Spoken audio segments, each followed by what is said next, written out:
Yeah. Good evening, Madam Chair and members of the Commission. My name is Erin Glennon, and I'll be presenting to you today agenda item 2CC, a Certificate of Appropriateness at 207 Harbert Street in Houston Heights Historic District East. The applicant requests approval of a Certificate of Appropriateness to construct a two-story, 1,707 square foot addition to an existing one-story, 1,309 square foot residence and a new two-story, 1,056 square foot rear detached garage. The existing residence is built on a pier and beam foundation and measures 31 feet, 3.5 inches wide and 42 feet, 3.5 inches deep. Can we ask you to hold on just 1 second? We seem to be having a technical glitch. Uh-oh.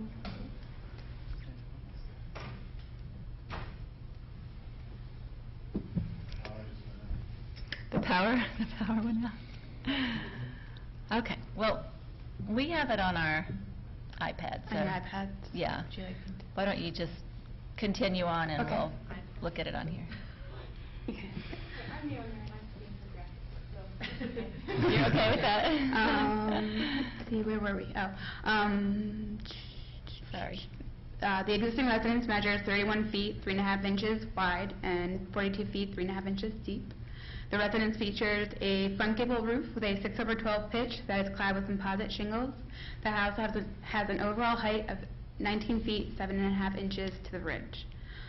The proposed addition will be built on a pier and beam foundation with flared skirting to match the existing residence. The proposed addition will feature a hip roof with a front gable dormer that will have a 6/12 pitch and be clad with composite shingles.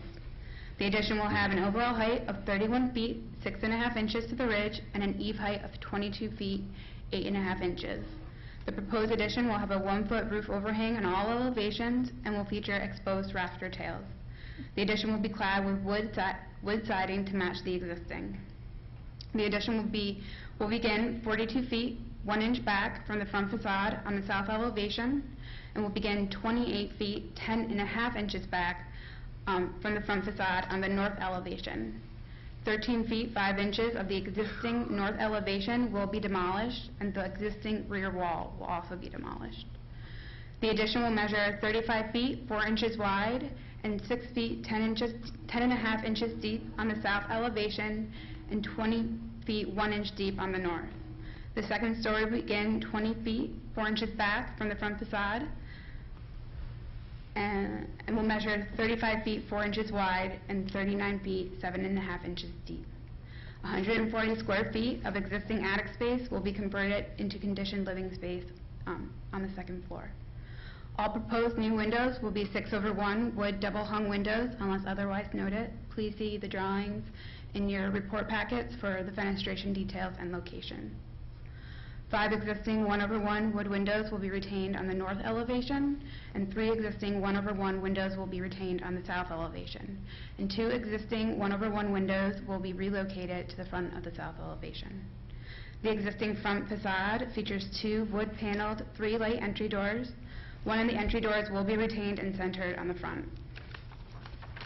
The existing ashlar bases and tapered columns will be retained and repaired, and a new guardrail will be installed on the front porch. A new 1/1 wood double-hung window will be installed at the rear of the south elevation, and the second story will feature a 7-foot 5-inch wide and 2-foot deep hip roof projection. The first floor of the rear elevation will feature a 3-sided bay on the south corner, and the north corner will feature a rear cover porch measuring 18 feet 3 inches wide and 11 feet deep, and will include square wooden columns and wooden guardrail. The rear of the addition will feature a set of 15-light double doors, 1 15-light French door, and 1 15-light fixed French door. The north corner of the second floor will feature a 3-sided. The north corner of the second floor will feature a 3-sided bay. And the proposed garage will be 22 feet wide and 24 feet in length, and will feature 528 square feet of conditioned living space on the second story. The garage will be set back 3 feet from the rear and south property lines. The garage will feature a hip roof with a front gable dormer, and the roof will have a 6/12 pitch and have a plate height of approximately 19 feet, 8.25 inch. The roof will be clad with composite shingles to match the existing residence and have a 1-foot roof overhang on all elevations. The garage will feature exposed rafter tails to match the existing residence and will be clad with cementitious siding. The proposed front facade will feature 2 carriage-style overhead garage doors, and the second level will feature 2 15-light French doors and 1 15-light fixed French door. And the second story will feature a 20-foot, 8-inch wide, and 4-foot deep balcony with wood guardrails. The proposed north elevation will feature a wood panel 3-light entry door on the first floor and with a shed roof overhang and a set of stairs with a 3-foot, 6-inch wide and 4-foot, 8-inch deep second-story landing. And the second story will feature an entry door. Please see the drawings in your report packets for the south and rear elevation fenestration details. Although the proposal is preserving the existing wood siding and wood windows, the proposed second story has a large visible impact on the existing historic character of the one-story bungalow and will also cause a loss of original material. In order to support the weight of the second story, the existing bungalow walls may need to be reframed to increase the load-bearing capacity of the walls. If the proposed addition were moved back to impact no more than the rear quarter of the structure, the impact would be greatly reduced and a larger amount of the original material would be retained. At this time, staff finds that the application does not meet criteria 1, 4, 8, and 9 and recommends denial of the Certificate of Appropriateness for the proposed addition. Staff does recommend approval of the Certificate of Appropriateness for the proposed new garage. And if the Commission has questions, the applicant and the owner are both present. Denial for that. Is the denial for the garage or the? The house. Denial is for the proposed addition. The garage is considered new construction under the ordinance. And I assume staff advised the applicant that this has been the kind of thing that has been denied recently. So, I mean, the reasons have been, this looks to fall in the category of things we've sort of considered to be leaving the historic house as sort of a front porch or a front piece, and basically you're building a new house and leaving the front of the old house as a sort of a decorative element almost. I mean, for me, you know, it's just a big yellow light when the addition is larger than the original home. To me, that even kind of undermines the idea of an addition. So although the perspective is not as bad as it could be, it's just so much more massive than the house and basically destroys or cuts the original house in half that it's kind of overwhelms the original house, which to me is too much, and the ordinance doesn't allow it. So that's my comment on that. Staff did meet with the homeowner, the applicant, as well as the builder prior to the submission deadline, and we did bring up that concern about how far forward that was and the loss of material, and that we recommended that it be pushed back, and that discussion had been carried out throughout the review process. Okay, any further questions of staff at this time? All right, we have Bree Kelman. Thank you. I have some presentations to hand out. So, hello, I'm Bree Kelman, the owner of the home, and I just wanted to start by saying thank you for all that you do. I live in the Heights. I really love the historic character of it. My current home is built in 1920. It's in the back of the presentation there. It's a little tutu. I really appreciate the help from Erin. She's been really open and communicative during the process, and Marlene, I've exchanged a few emails with her as well. When I first started this process, I went through the ordinance and looked at it, read it in detail, and started working with my architect and my builder, who lives in a current 1910 home at about 14th and Yale that he restored, keeping all of the original features, and so that has been our goal 100% the whole time. A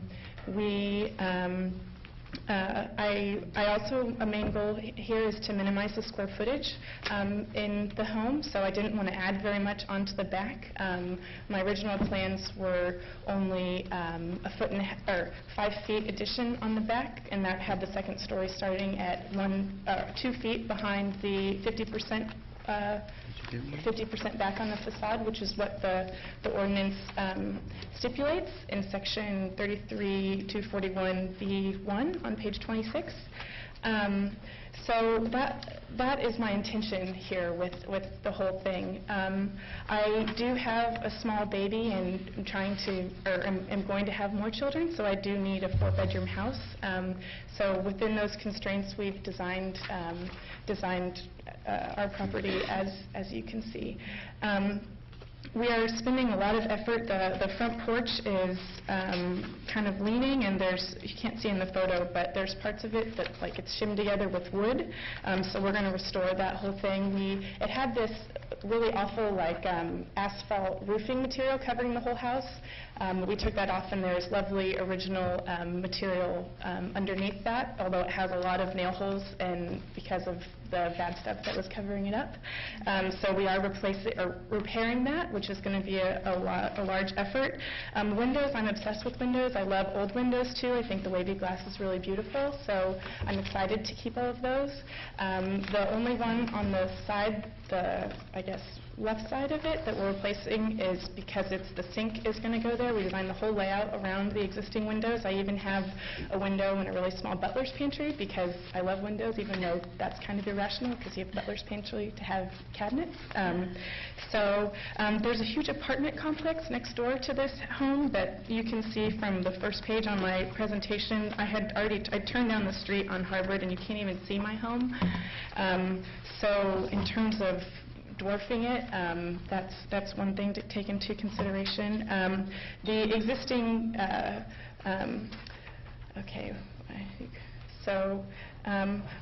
have something from my next door neighbor who wanted to be here, but his girls are sick, and so is his wife, and so he had to be on dad duty. He says, as owners of 1213 Harvard Street, the house directly next door to 1207 Harvard, my wife and I have lived next door to a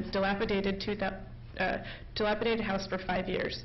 We appreciate that someone is interested in preserving the historical appearance of the house as purchased, and we eagerly look forward to the Kellerman's renovations for many reasons. In particular, a renovated 1207 Harvard would benefit the appearance of the street and increase the value of the neighboring homes.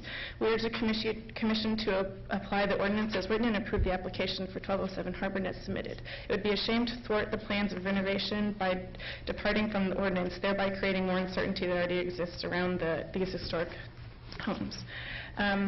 So also, the house was lived in by a hoarder, for lack of a better term, so you can see on page 6 it's in really bad shape. And then I have lots of other pictures in here on page 7 through 10 that are on my same little block of Harvard between 12th and 13th that are 2-story homes. So this home will actually be, not have as big of a presence as those. And then also, in effort of stopping talking, sorry, page 11 through 13 are other similar additions that the second structure starts pretty far forward from what I can see. So that said, I'm 3.5 feet behind the 50% line, which I pushed back as much as possible. I'm trying to maintain as much, or keep the house as small as possible. The more you push it back, the bigger the house becomes, because the second floor has to sit on top of something. So I really want to maximize green space for my kids. And my husband he grew up in an onion farm in New Zealand and loves his veggie garden. So I know it's cheesy, but I have a picture of the broccoli that's growing currently at our current house on 16. And then 17 is my little baby that I need to go pick up from my friend that got him from daycare. Because I figured since I was number 29 out of 33, this would be late. So let me look at my list. So I really am, I understand your point, Doug, about the square footage. 140 of that is from that little gable on the second story existing, and it would have been smaller if I wouldn't have pushed it back more to try to meet, or after working with Aaron. But if I go back any further, you won't be able to physically get into the garage in addition to taking away the green space. I don't want this to be a big, huge house.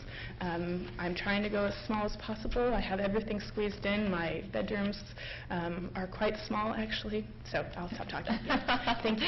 You did a very good job. Thank you. Any questions? I have a question. Yeah. What drove the decision to go with divided light windows, the 6/1 on the addition that are unlike the original? Well, if you look at the front gable, there is divided light windows there, so we thought to repeat that in the second story. And I looked at houses around the neighborhood, and a lot of them have those 6/1 divided light windows, and I just really like the look of that.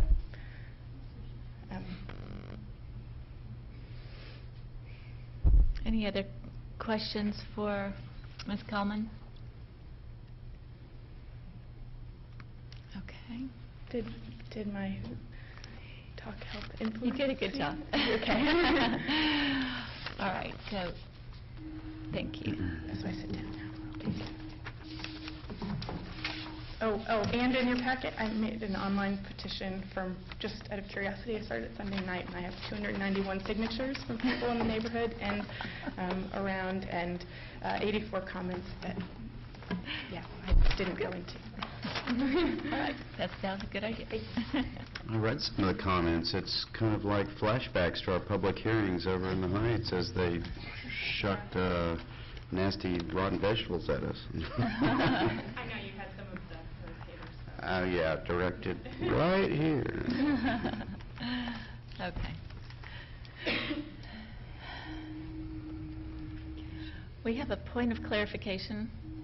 Just one thing, is that when we measure the 50% back of the structure, we measure from the front wall. We don't measure from the actual porch. The ordinance speaks about the facade.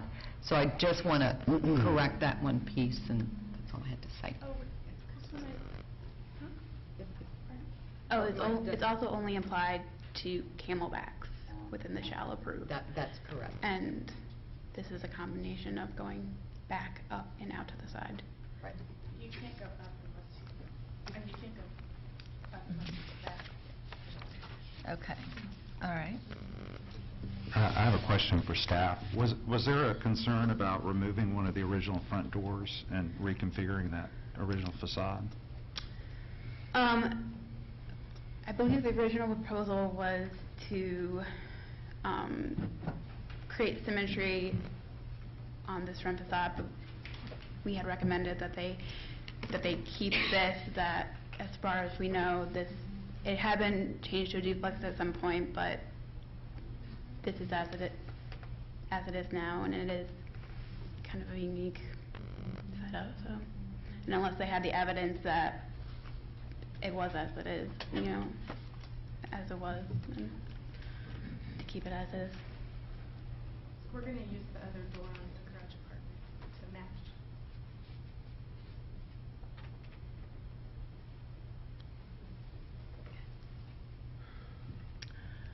All right. Does anyone have any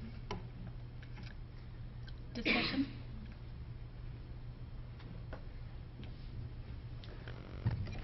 I guess it's a little bit of a factor to me, although I'm not sure why it would be, that there are large homes nearby. I mean, one of the real objections to this is not just the destruction of the back half of the house, but it's also kind of the massing and the scale is often very out of character with the nearby houses. I know it's not really in the ordinance, but I find that influencing me for some reason. But I don't know. I know I've denied things like this before, and I think for good reason. I'm very sympathetic to the applicant's, wishes and spirit, but it's a very large change to this bungalow. Can I make one comment to that? We are keeping all of the siding, so one whole side will be exactly the same, and then the bump out on the bottom doesn't start till quite far back, and so there will only be a little bit that will be, and we're going to try to use that. Okay. There's oh, sorry. I move we accept staff's recommendation and deny the house and approve the garage. Okay, so we have a motion to accept staff's recommendation. Is there a second? I'll second. So we have a motion and we have a second. All in favor of accepting staff's recommendation? 1, 2, 3. 7. All opposed? Would you want me to push it back to make it bigger? I mean, what do you want me to change on it? 'Cause I'm keeping everything as much as possible. In terms of feedback? Pardon?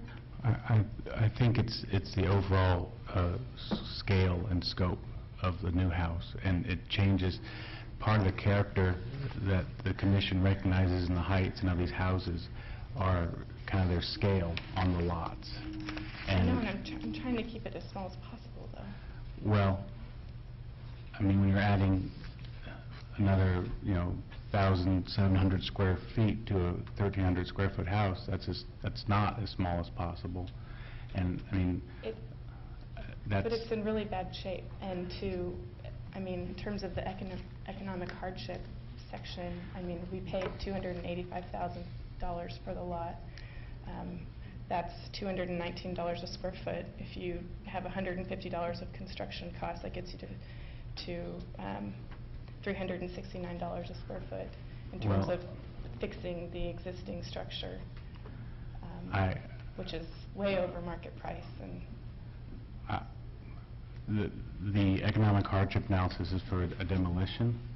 If, this house qualifies as a demolition, you might want to... I don't want to demolish it. I'm trying to keep it. I don't think it's Because bad, honestly. Well, then, I don't know. There must be, because that doesn't make a lot of sense. The partial demolition and new construction, oddly, would be looked at in a different analysis, I believe. So, if it's really that kind of situation, you'd be eligible to demolish it. You could demolish half of it and try to do a new construction. That sounds odd and not in keeping with what we're talking about. But if you're altering an existing house that is worth being preserved in the ordinance and is not subject to being demolished, then something we've all looked at is the scale and the scope and the proportions. And we've had a lot of problems, and people have complained from the heights that we were approving a lot of things like this that were just overwhelming the historic homes.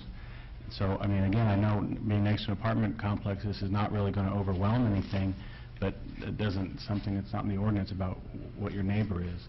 And so it's not just us.